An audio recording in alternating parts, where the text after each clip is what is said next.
Hey everyone, welcome to Grow Smart CLT, What's Driving Climate Change. And as you join, we invite you to enter your questions into the Q&A box. We do have an intro question for you. What is the first time that you remember hearing the term climate change? So go ahead and type that answer into the chat box. When did you first hear the term climate change? How old were you, or was there a certain event that led to you hearing about it for the first time? We always think it's interesting to hear the experiences that people have of thinking about climate change for the very first time. And I won't be able to see your responses since I'm presenting in full screen mode, but if any of our panelists want to share any of the responses, we're happy to do that. If there's anything exciting in there, we can think about how we're all here together to talk about this really important event, maybe for different reasons, but we're all working towards that solution for a healthy planet.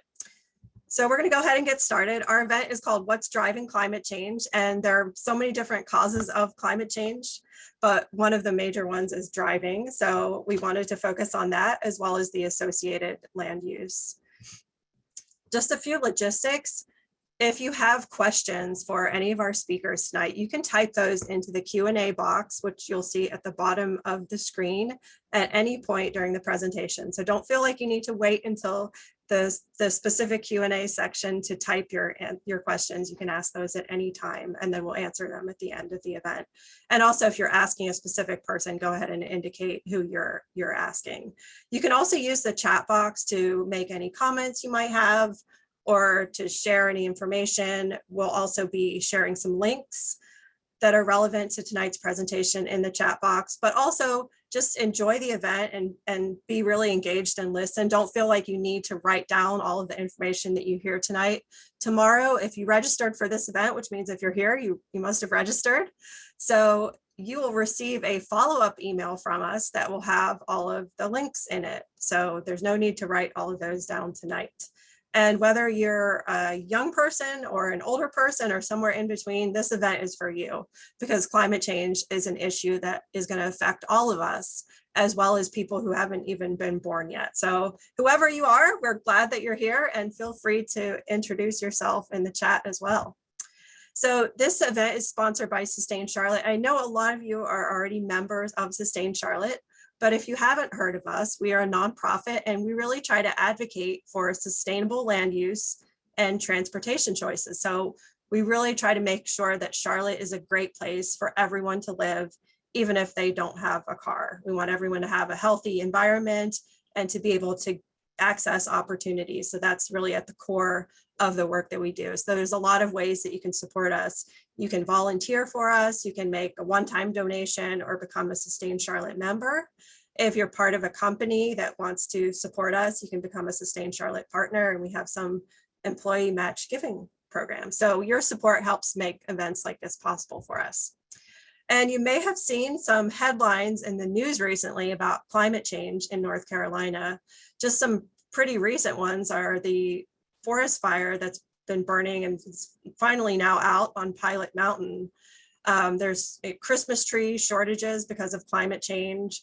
And although having a shortage of Christmas trees may not be a huge quality of life issue, there are people whose livelihoods depend on the Christmas tree industry. So a lot of different ways that climate change is impacting North Carolina. On the bottom there is a picture of a road that was destroyed during one of Charlotte's tropical storms or hurricane events in past years.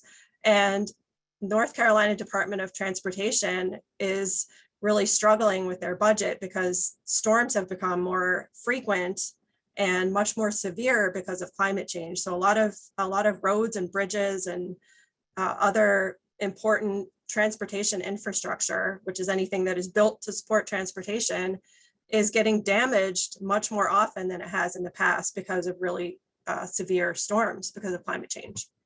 So I always like to talk about what we're going to cover tonight, so you know where we're going with the event. So first, Zoe is going to talk about what climate change is and how land use and transportation impact it. And Sarah will talk about what the city of Charlotte is doing to fight climate change. I'll talk a little bit about how we're fighting climate change at Sustain Charlotte and how you can get more involved. And Shruti will share her message as a youth climate advocate that will inspire you to take action. And we'll then have some time for questions and answers. I just want to show you these maps. If you've been to a Sustain Charlotte event before, you've probably seen these, but these show how much land use has changed in the Charlotte region between 1976 and 2006. Everything you see in green on the map is forest and farmland, and everything that's that kind of orange color is land that's been developed. It has something built on it. It has, you know, roads on it, buildings on it. And the map from 1976 is the one on the left, and then 30 years later in 2006 is the map on the right. And I usually show these in presentations one after the other on separate slides, but I also like sometimes showing them side by side so you can really see how much Charlotte sprawled or spread out over the land between these 30 years. And that has made us so reliant on driving our cars, which in turn leads to more air pollution and release of greenhouse gases that cause climate change, which Zoe is going to talk more about. So I'm going to introduce our speakers. Zoe Brodeur is a student intern at Charlotte Lab Upper School who's been working with us to better understand the relationship between climate change, land use, and transportation. Sarah Hazel is the Chief Sustainability and Resiliency Officer at the City of Charlotte, who has been working really hard to implement the Strategic Energy Action Plan goals for the city. And Shruti Agrawal is the founder of New Normal and has been working to inspire sustainable choices since 2018, and she's a sophomore at Ardrey Kell High School. So now I'm going to turn it over to Zoe to talk about transportation, land use, and climate change.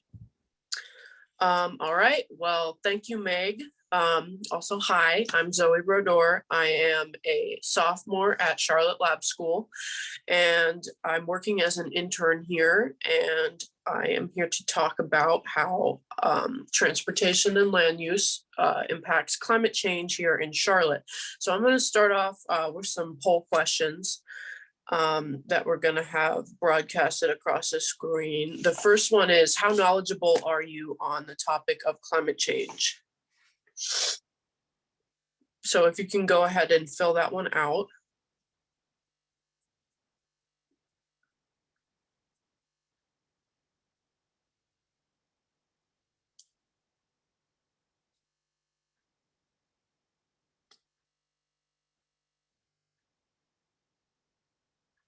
Probably just have a couple more seconds here.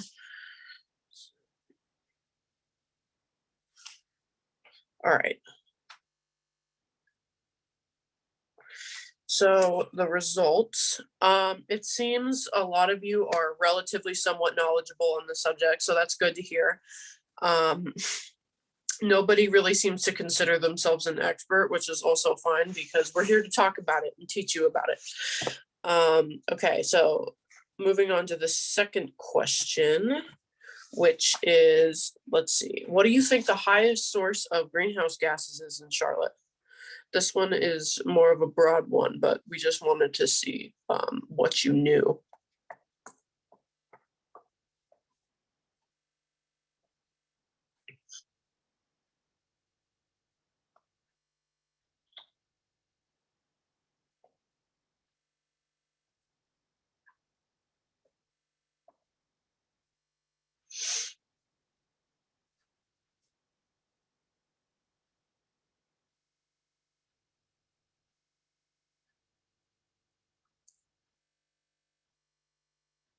All right, well, thank you for answering.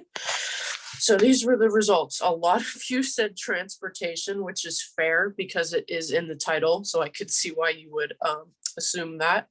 And the rest of you seem to say homes, residential, and businesses. Okay, so moving on to the next slide here.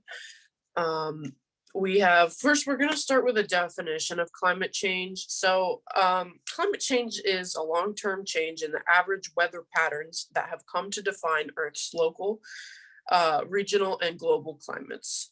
That was an excerpt from, that was basically the NASA definition of climate change. So if we move on, climate change has an effect on not only the environment, but people. And if you look at the little iceberg image right there, when we think of climate change specifically relating to transportation and vehicle emissions, the first thing you think of is, oh, vehicle emissions, the carbon dioxide released into the atmosphere by the engines of our vehicles. But there's so much more to it that's affecting the environment other than just, the initial thing, as represented by the iceberg. The emissions are just, the tip of the iceberg.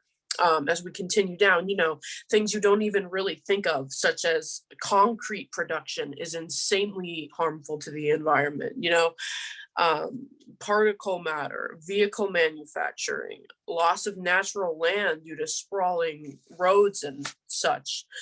And this same iceberg analogy can be applied to many other aspects of contributors to climate change, such as higher temperatures or extended periods of drought. The point is, climate change has, just this crazy network of effects, and it really can brings down everything on the planet. It affects everything on the planet, not just the plants, not just the animals, but also the people and how we function as a society, because, this is our planet. It's where we live. It has an especially large impact on low-income communities. And I just wanted to throw that out there, that there is, first of all, we need to start with the basics, like, what is climate change and what impact climate change has on our planet and us as a species. So moving on to the next slide. Now we're getting into global warming. So global warming is a side effect of climate change, or it is caused by greenhouse gas emissions that trap the sun's heat. And if you see on the little chart there, usually the Earth, it has like a natural greenhouse effect, or else the Earth would be frozen. But the human enhanced greenhouse effect really just multiplies the levels of heat that are trapped inside the Earth's planet, which is what causes global warming. So the production and release of these gases directly causes global warming, and global warming directly contributes to climate change. So that's another level of just the basics. Now we're going to go into more Charlotte specifically. These are community-wide emissions for Charlotte 2015 compared to 2019. They have, the numbers differ between each years. It seems that the main contributor to emissions are road and rail, with commercial and residential following close behind. So the roadways and transportation really are the main cause of greenhouse emissions in the Charlotte area, followed up just by, commercial and residential. So the way this relates to Charlotte's transportation is, so when you think about the way when Charlotte was first founded, it really started growing and thriving after the invention of the car. And there was little investment in places, in ways to travel other than car. So when you take these two things into consideration, you realize that Charlotte isn't a very tight-knit city.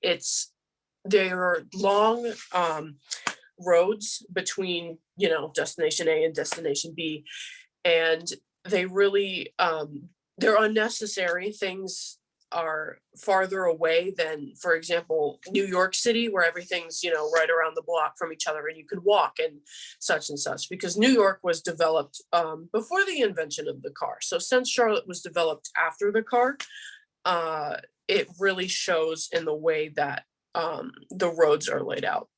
So this development is called sprawling development, which leads to more driving, so therefore more greenhouse gas emissions from transportation.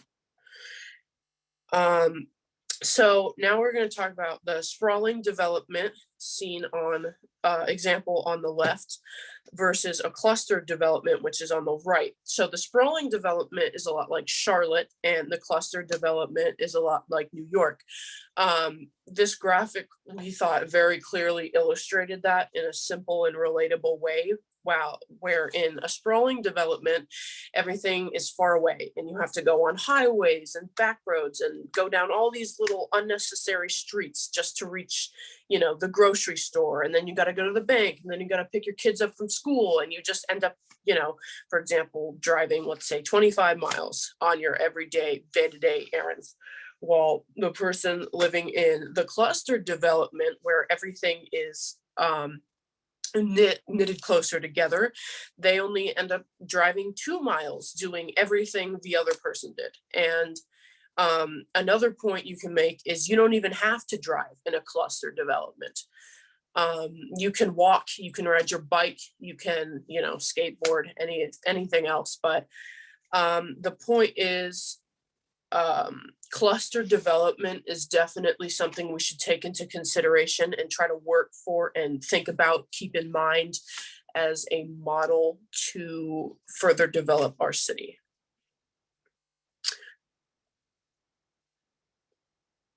Okay, so that is all I have to say. Thank you for listening.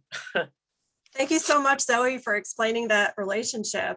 And just before I introduce Sarah, I want to briefly thank all of you in the community and our climate advocacy partners, especially Clean Air Carolina and the Mecklenburg Air Quality Commission, and all of the nonprofits and individuals that have helped to advocate for a healthy climate over the years. It's been a long fight, and it's really exciting to see how much progress has happened really just within the past years. But we know that there has been decades of advocacy for a healthy environment and a healthy climate that has brought us to this point, and many people involved in that. And we want to recognize everyone who has helped with that, even if we don't know all of your names. I just want to share a few little snippets of ways that Sustain Charlotte has advocated for a healthy climate over the years. We held a Grow Smart CLT event similar to this one, but in person back in 2019 to educate the public about the Strategic Energy Action Plan with city staff speaking. We've issued action alerts encouraging the public to contact their elected officials and speak up and say, yes, this is something that we want the city to commit to and to fund and to invest in and to make decisions based on. So those are some of the ways that we have helped to advocate. We've also spoken at city council meetings. On the left is one of our former program team members who is really passionate about sustainability and the environment. And on the right are dozens of climate advocates who came out to advocate. So this has really been a community effort. We've been so proud to be a part of it. So I'm going to turn the presentation over to Sarah Hazel from the city to talk about the Strategic Energy Action Plan and the work that's happening across the city to help us meet our climate goals.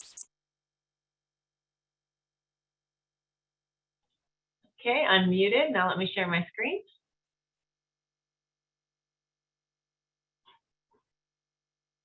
And start this. All right, how does this look?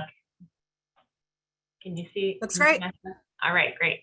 Well, first of all, thank you so much, Meg, for the wonderful introduction. And thank you, Zoe, for such a great presentation. I feel like we could definitely use you in many a public meeting to really simply describe the issue at hand. So I really enjoyed it. I really also appreciate the work that Sustain Charlotte and partners have done. So I just wanted to really state that, because the partnership that we have with Sustain and the work that you and all of the members of Sustain have done has been so instrumental in addressing climate action in Charlotte. And obviously the Strategic Energy Action Plan, which I'm going to talk a little bit about, is one really big way that advocacy has manifested in direct action. So first, let me just say I run the Office of Sustainability and Resilience in the city of Charlotte, and I am charged, and my office is charged with doing a few things, really carrying out the community's vision to lead when it comes to sustainability, and to do that in an equitable way that focuses on not only protecting the environment, but looking at all the other factors when it comes to the community, the economy, and how all of those things relate so that we can have a stronger, better, healthier, more equitable future. One way that we do that is by carrying out the vision of becoming a low carbon city. So in 2018, our city council unanimously adopted that Sustainable and Resilient Charlotte resolution. I think that's what that picture that Meg showed earlier with everybody holding up the signs, that might have been that evening, or potentially it was when the Strategic Energy Action Plan was adopted. But this was a really landmark moment, because this was a moment where our city council, again, unanimously said that we are going to strive towards being completely in alignment with the Paris Climate Accords to limit global warming to below 2 or 1.5 degrees Celsius compared to the pre-industrial level. So this was a very measurable goal. And it had a couple pieces. So one was that first part, right? Becoming a low carbon city in alignment with the Paris Climate Agreement. But then two was internally as a city, really leading by example and sourcing 100% of our energy use from buildings and also fleet from zero carbon sources by 2030. So the third piece of this is what I'm going to talk mostly about, which is our Strategic Energy Action Plan. And I'll focus on transportation as that is really the focus here of this meeting, but I will also touch a little bit on some of these other sectors. So the Strategic Energy Action Plan is essentially the roadmap to achieve those goals, and to do it in a way that has real teeth behind it, because a lot of cities obviously make goals around how they want to address carbon emissions and address climate change. But what I think is unique about Charlotte is really the community came together to work together to build the Strategic Energy Action Plan and say we have to have some real actions behind it. On the right-hand side, you see the 4 focus areas. And workforce development, energy generation, and buildings are all other focus areas in addition to transportation. And it's pretty obvious why that is if you think back about what Zoe presented earlier when it comes to our greenhouse gas emissions. You can see that those 4 focus areas directly align with where most of our emissions come from. And what's exciting is that we see that our greenhouse gas emissions from 2015 to 2019 are decreasing. So we've seen a 5.8% decrease in emissions.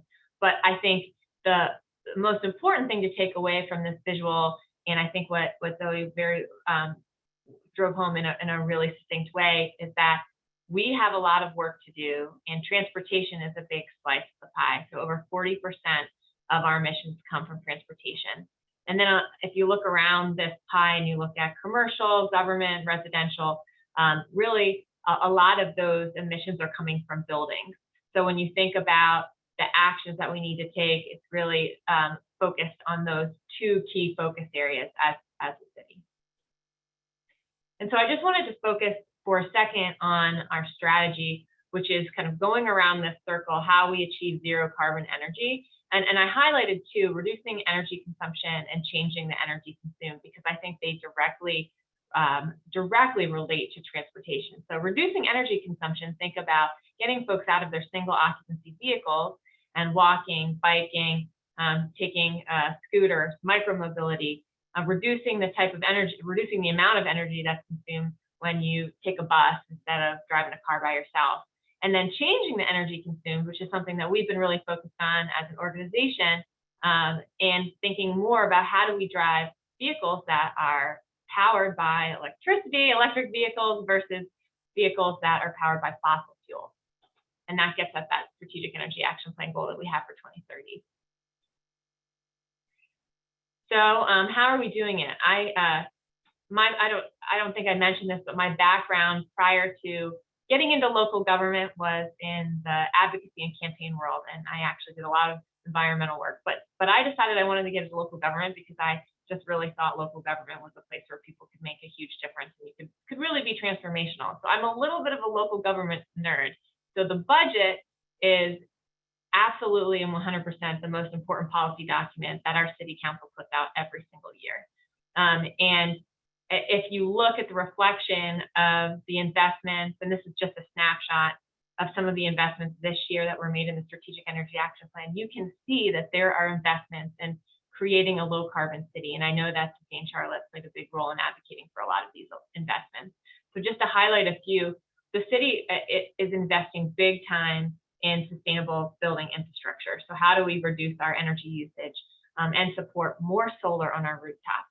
But if you add up some of these little slices of this visual on the left-hand side, you see that all told, between electrifying our light duty fleet, between CATS, our bus system, electrifying their buses, and our airport electrifying their buses, we're spending roughly, $30 million on electrification of our fleet. And that is huge and unprecedented for the city of Charlotte. Also, the planned infrastructure the funding for sidewalks, and pedestrian programs, and bicycle program for bond funding, that is unprecedented level of planned bond funding. So those are the types of things that will really result in making a huge difference. So not only are we electrifying our fleet, we have to charge our fleet as well. So just if you're thinking about buying an electric vehicle, right now we have 104 vehicle charging stations, and they're fare free to the public at this time. Over half of them are available to the public, while half of them are reserved exclusively for our fleet, which will, by the end of this budget cycle spending, will be at about 88 electric vehicles. Similarly, we'll be at over 20 locations for solar in our buildings. We'll be at about 24 once we've spent this year's funding. And we're implementing our updated sustainable facilities policy, which will focus and help us continue to focus and invest in reducing energy consumption in our buildings. So all told, this is really getting at those different slices of the pie that we really have responsibility for as a government, and also we hope will help catalyze more investment and lead to more change in the community. So looking at this language, as you can tell, sort of now facing outward into the community, the work that you all are doing is exactly what we need to do to reduce energy consumption and emissions from the transportation sector. So changing the way you think about how people move, making sure that a last mile of a person's journey can be zero carbon, and really looking at alternative modes of transportation and mode shift. Because just as one example, taking public transportation versus a single occupancy vehicle has a huge impact on emissions. So taking a bus, and this is not an electric bus, a regular fossil fuel bus still has a big impact on reducing carbon emissions. And similarly, taking light rail, even more so, right, because of the way it's powered. So we'll have to redo these numbers when we're thinking about our electric buses. But ultimately, the main point is investments in our mobility network are investments that advance our strategic energy action plan. They're investments that support reducing our carbon emissions. They're investments that support us addressing climate change and all of the impacts of climate change on our health and our environment. So here's just a couple things I'll highlight. We have some things that are out in the community right now that I know that some of you may be more familiar with than others. You know, the 2040 comprehensive plan really set out a vision for some critical goals for this community that was adopted by City Council earlier this year. Sustainability and resiliency are at the heart of that. Unified Development Ordinance makes some of those goals codified into law, is one of the tools to do that. And so in the draft Unified Development Ordinance, I will highlight that there's a electric vehicle charging ordinance embedded. So that would ensure that developers who are developing certain types of parking would be laying the conduit, or depending on how many parking spaces, even going as far as installing an electric vehicle charger. So this is one way we can help support reducing emissions by increasing the number of electric vehicle charging in the community. It's still a draft UDO, and so I'm sure that there's a link that Meg will be sending out, or I can, to look at that particular component of the ordinance, and I'm happy to highlight for you which exact page it's on, because it's quite a big document. There's some other items that support building a sustainable and resilient community, but I'm not going to highlight them because there's too many to highlight. But I did want to just add that there's something new in this transit-oriented development environmental bonus section, essentially developers being able to build up if they support some of the city's values, and one of them is sustainability. And so the one thing that I think is really interesting and cool is the concept of an equity fund for energy efficiency and affordable housing. So ensuring that that intersection between housing and people who need housing, and ensuring that that housing is energy efficient and is not contributing to our overall climate, which we know has a disproportionate effect on climate change on Black and Brown residents, is really kind of cool. So that's also in the UDO. Happy to share a little bit more about that with anyone who's interested. And just a couple other things to highlight. As a city, we have policies in place now that will ensure that we replace our vehicles with the lowest emissions vehicle possible. So this is new. It's very exciting, and it helps us actualize those goals that I shared in the beginning of the presentation. We also have a policy to collect data so that we can, when possible, think about different actions like right-sizing our fleet and reducing the behavior that causes more pollution, more carbon emissions, and more health impacts. We also have a sustainable facilities policy, which enables us to build more electric vehicle charging stations in our new facilities that are being built instead of previously sort of going back and retrofitting. It also ensures that we are building all of our new buildings with solar, unless for some reason solar doesn't work. Let's say there's tree shading issues or other issues that would prohibit it being feasible. But previous to this, we were building our buildings, trying to be cost effective and energy efficient, of course, but solar ready. Now we're putting solar on the buildings. So this is just a way to really amp up our renewable energy generation and ensure that we don't need to pull from the grid any more energy that is coming from dirty sources. And so I think I'll just share this because as we have been talking about some of these issues related to climate change, it's really, I think COVID-19 in the past couple of years certainly showed us as a city and cities across the country and people across the world that clean air is important, and areas with poor air quality have seen more COVID deaths. People are sick, but they're also the same areas where people are living near industrial zones and may have more impacts from transportation emissions, right? So all of this stuff is completely related. So if you look on the right-hand side, you can see some visuals that show how that plays out in the city of Charlotte. And so I think this just drives home the point that investments in transit, walkability, bikeability, electrification, all of these things really do disrupt this cycle, and it all is linked. And so to that end, Charlotte is electrifying its bus system and focusing on corridors of opportunity. CAT's just started a pilot. It's an 18-month pilot in partnership with eTrans Energy, which is a subsidiary of Duke Energy. So it'll be 18 battery electric buses from 2 different manufacturers to really test and see what works in our terrain. Really exciting. We just got our first buses. If you look on this little picture on the right-hand side, you can see branded electric bus, really big. That's one that just arrived right in time for the Vice President and the Transportation Secretary to come and use it as a backdrop for their event where they were talking about the importance of all of these things that we're talking about today through the bipartisan infrastructure bill. And then aviation is on track to have a fully electric fleet by 2027, and that blue bus is an aviation electric bus. And in both cases, we've been able to leverage federal grants to do this. And if we can see anything from our experience so far with the airport, it's that we're saving money by doing it.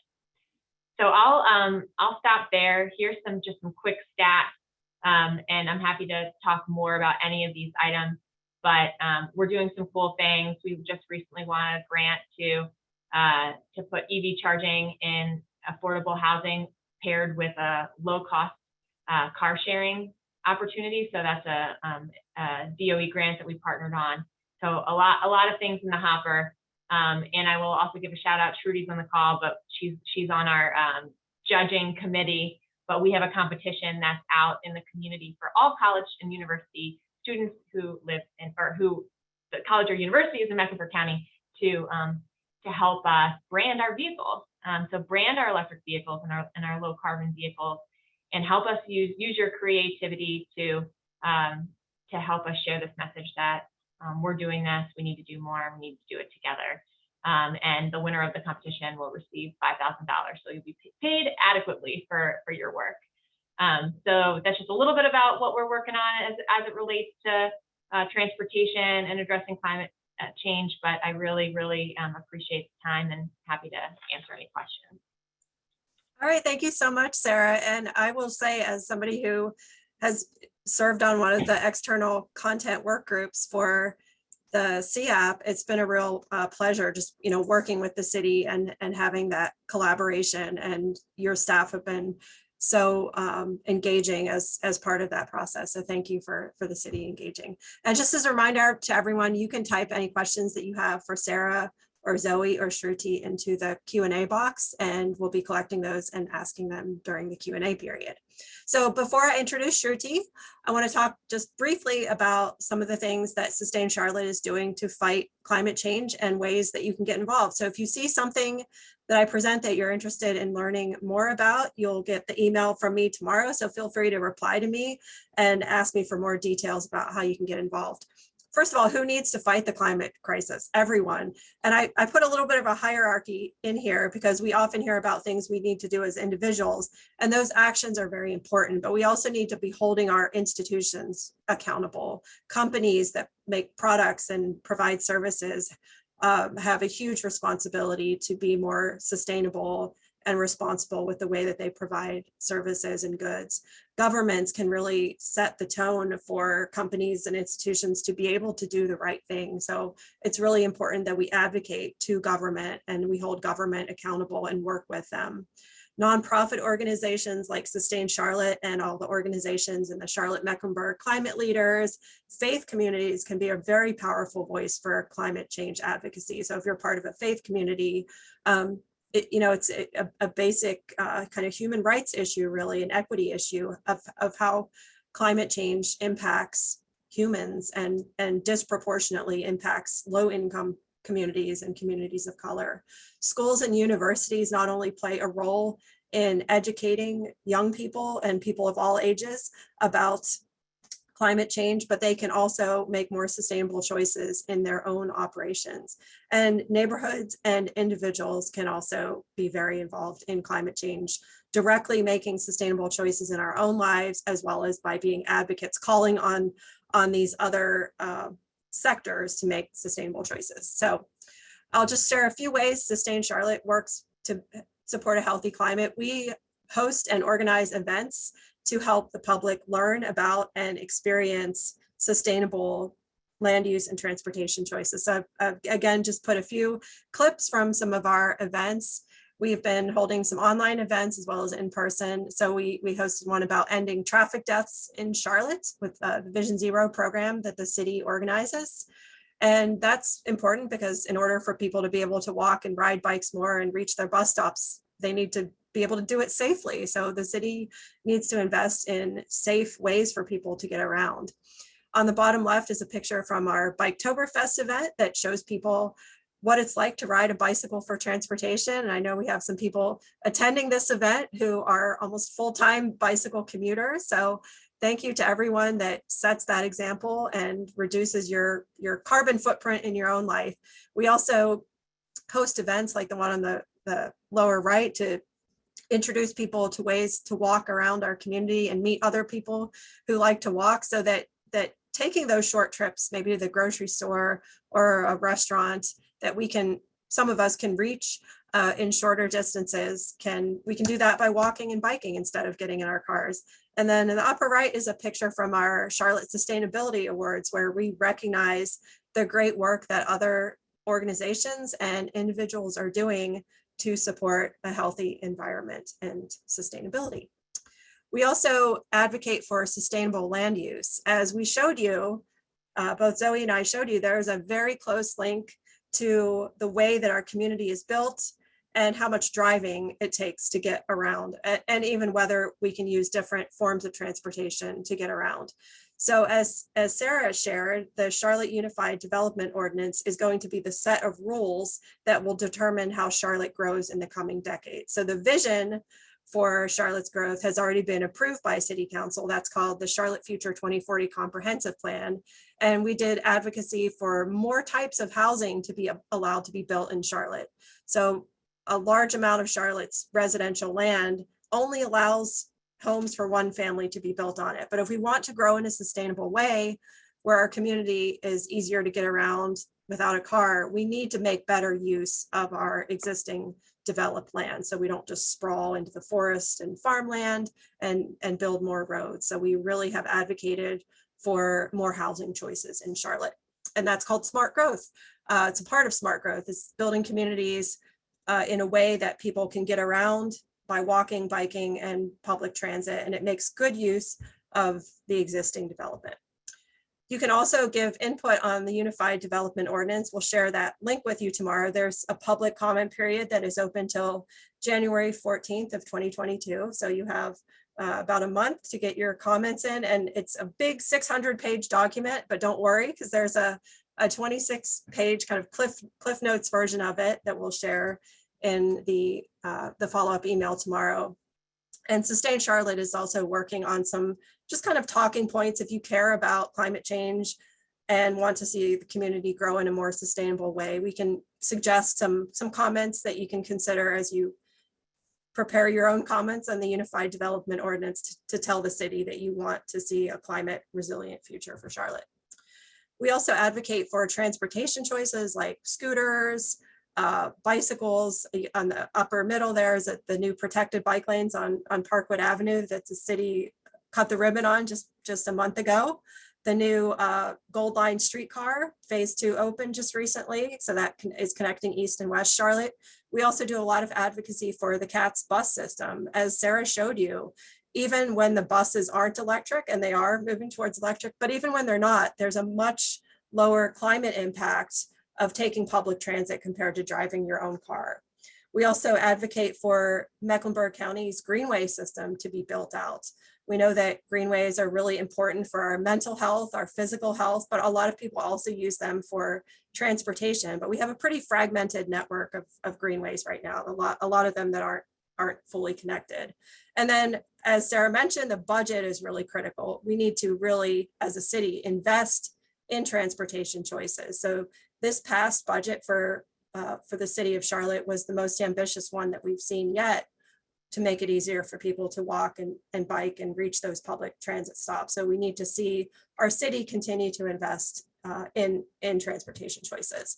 Another way you can get involved is Tariq Kiley, who works at Sustain Charlotte, is our Charlotte Regional Transportation Coalition coordinator. He's working behind the scenes tonight on our webinar along with Eric and Alina. And he would be happy to talk with you about you joining our transportation coalition, either as an organization or an individual, to talk with and work with and collaborate with other like-minded people who want to make it easier to get around the Charlotte region without a car. And also, if you're interested in continuing to learn more about that intersection of climate justice and racial justice, the Reimagining America Project is hosting a hearing and webinar tomorrow evening at 7 o'clock. We'll include the link in the follow-up email that will go out tomorrow, but you can also live stream the event on the Reimagining America Project on their YouTube channel or their Facebook page. So if you want to do that, you can go to their Facebook and there's a link there to sign up, but we'll also include that in the follow-up email tomorrow. That is an event tomorrow, so we'll make sure you get the follow-up email in time to register for that. Oh, and it's actually not time for Q&A yet. I'm going to stop sharing my screen and I'm going to introduce Shruti Agrawal. She's a sophomore from Ardrey Kell High School and the founder of New Normal, which has been motivating students to be eco-friendly since 2018. So I'm going to pin her here and she will share about some of her work. Hi, everyone. It's so great to be here. And thank you for joining. So before we start, I want you to drop something in the chat if you grew up watching Disney movies.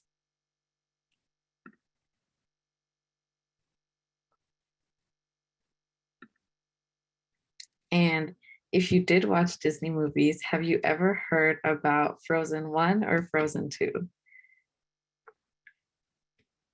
Awesome. I'm seeing a lot in the chat. Well, I don't know if you know, but Frozen 2 is actually about climate change. And I don't know about you, but I think Disney is a very successful company, and they spent $1 billion on Frozen 2 just so that they could educate kids about climate change. And the way it relates is that there are 5 elements in Frozen. There's water, fire, wind, earth, and then the 5th one is a mystery element, which we'll talk about later. But this movie taught us 3 main ideas. And the first one was that working together is the only way a problem can be solved. The second was that a power struggle can cause the destruction of humanity. And the third one was that every character has a role in the problem. So the first theme, working together is the only way to achieve success. And when Elsa and her friends went into the enchanted forest and they were trapped inside, along with the enemy side, they spent a good 30 minutes of the movie fighting about who started the war. And in Pixar time, that's about 10 years. And they could have easily spent that time trying to find a solution, but they were so busy trying to figure out who started the problem and why all the events up till now had happened that they didn't even think about the future. And so that's clearly evident in today's world, where we see that everybody's thinking, this is the issue, but we're really not looking for the solution. And that leads me to the second theme, which is power struggles and self-destruction. And in this movie, they both portrayed both the leaders as having an issue simply because of a division of land, and that resulted in the separation of 2 kingdoms who used to be allies and best friends. And their feud was really petty and unnecessary, and the people of both kingdoms were the ones that were affected. It wasn't the leaders who caused the issue, it was the next generation. And again, we can see that happening. Throughout the generations, we've been polluting our earth, and now it's coming back to fall on my generation's shoulders. And finally, the last theme was that every character in this movie had a role. Now, I don't know if you know Olaf the Snowman, but he was a cute, lighthearted character who made everyone smile. And even he had the role of making sure that everybody was happy, and he would always say his little catchphrase, "I like warm hugs." And while we have our main character, Elsa, who is the savior between the 2 worlds, her younger sister had an even more important role, who was the bridge between humanity and magic. And I see this magic as kind of the motivation to climate change efforts, because even though this was a silly little Disney movie, it really teaches us about what will happen in the future if we're not careful. So with this motivation, I became an NC Climate Ambassador and a CF Charlotte Youth Ambassador, and I founded the organization New Normal, in which high schoolers are more motivated to participate in eco-friendly challenges. And these challenges are very simple. They take about 5 minutes a day, but they include things like taking shorter showers or using reusable straws and much more. And each challenge is worth 1 volunteer hour, and every challenge is to be done 1 day a week, every day for a week. And high schoolers love volunteer hours. So this has been a great way to motivate them and kind of just get involved with climate change efforts so that later on, they'll be more conscious of their actions. And with the help of Miss Jennifer Roberts, we have been working with Caldwell Church to help the people of that church reduce their carbon footprints. And along with that, we also tried this as a school effort in both Community House Middle School and Ardrey High School to give volunteer hours every year, and awarded close to 300 hours every year for the past 3 years. So the question is asked, what is driving climate change, which is what this whole webinar was about. And everybody did a great job of explaining it. But to me, the one thing that drives climate change is community. And we're all gathered here today, but that's still not enough, because we need everyone to be involved with this and everybody to think consciously.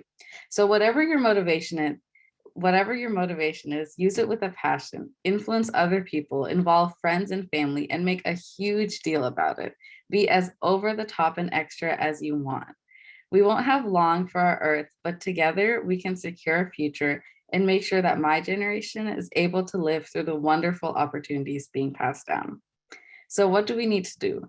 We need to show ourselves to the world, travel into the unknown until all is found. The climate crisis will only get worse unless we all step up and take action. Thank you. Shruti, thank you so much for your advocacy and leadership. And I definitely need to go rewatch Frozen. That was very fantastic just to hear that broken down as how we can use it to understand how to make a difference on climate change. We are going to do some Q&A now. So Eric has been monitoring the chat and the Q&A for any questions. If you still have a question that you haven't typed into the Q&A box, please do that. So Eric, what do we have so far?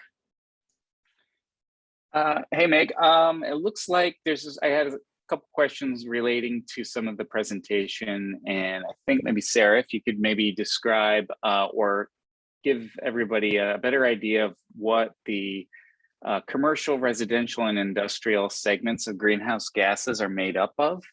And just an observation I kind of added to it is if you add all three of those together, they're 47%, whereas transportation is 40%, just to give the context of that too. But if you could help just to fill in everybody, what makes up those categories?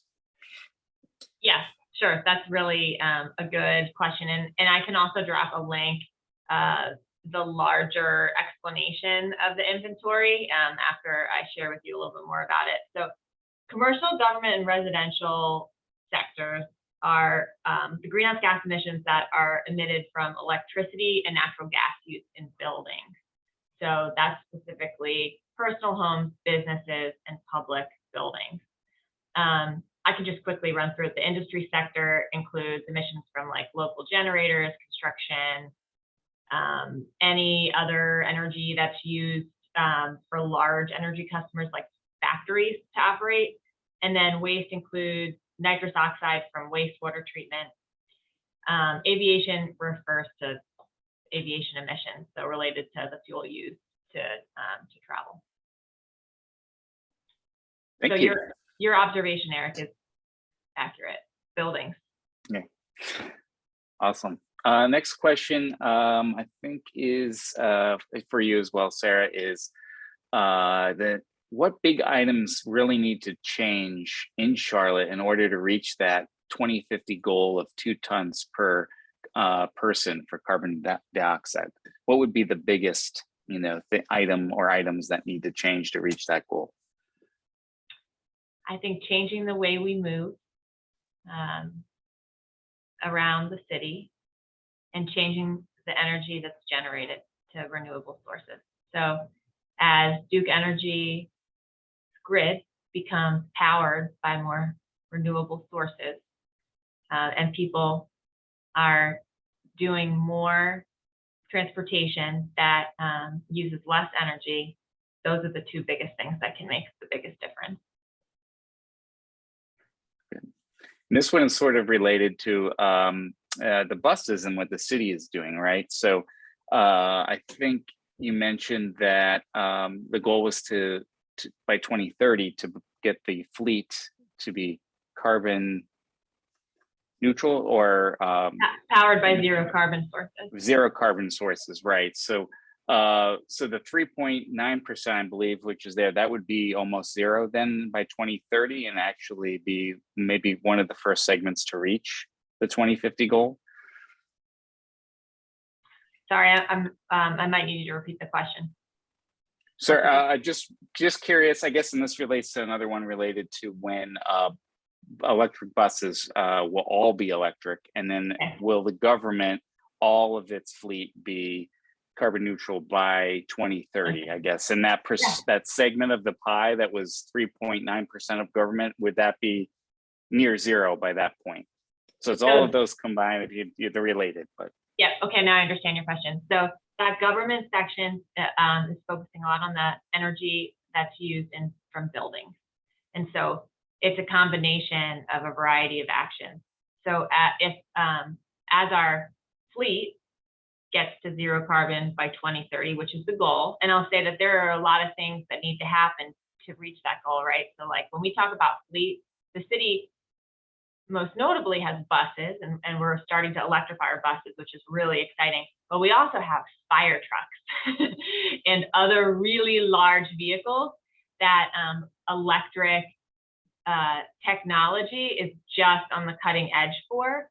So those are the types of things where kind of technology, resources, and funding, specifically, not only funding from city and the community through taxes, but federal funding kind of come to play to see if we can realize that 2030 goal. So we have a lot of work to do it, but I think we're setting a good pace in the first couple of years.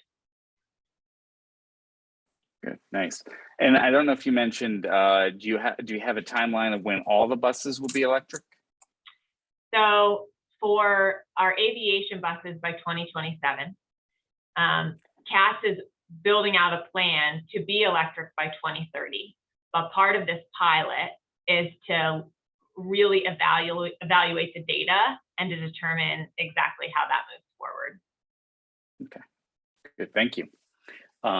Let's see, I think we have time. The last question I'm saving for last because it's kind of a hard one to answer, but one maybe you could ask, or this could be for anybody, but what can anybody, residents of Charlotte, do to be able to get more bike lanes and sidewalks built faster than they currently are in all parts of Charlotte? It's a great question. I think the work that you all do advocating for resources that support walkability, bikeability, I think it is huge. There's just also so many factors. So it's not just advocating again at the local level. I think we're excited to see what the bipartisan infrastructure bill and potentially Build Back Better will hold for federal matches on some of these important pieces of infrastructure that can expedite the work we're doing. So if we continue as we're going, it's like, a slow, steady climb. We can get some additional funding infusion, from the federal government, for example, we can do a lot more faster, or from different resources, different sources of revenue. Thank you. So I guess to quick summarize that is to support government or other organizations like ourselves that are advocating for this, and in expenditures like the bond referendums that appear on the ballot, and maybe some other future like the 1 cent for mobility, possibly, right? Those are going to be the big items that would be able to present solutions to these big infrastructure challenges we face. Okay, so the last one is from the young generation, a question to all adults, and it's, why do you think more adults aren't taking it seriously enough to make a different choices in their own lives every day, like driving less or reducing their energy? A lot of young people are pretty anxious about the future and what climate change has in store for us all. So I guess that one's a hard one to answer. That's for everyone to kind of think about. But when we leave here, and maybe that little voice could be left in all of our heads to kind of make better choices for everyone, especially the generation, the younger generation, a generation that is not even here. I think that's a very, very important and difficult from what we normally do every day is think about ourselves and today and not the future. So it's a good question. That's all I have. And I think we're right at 7 o'clock as well.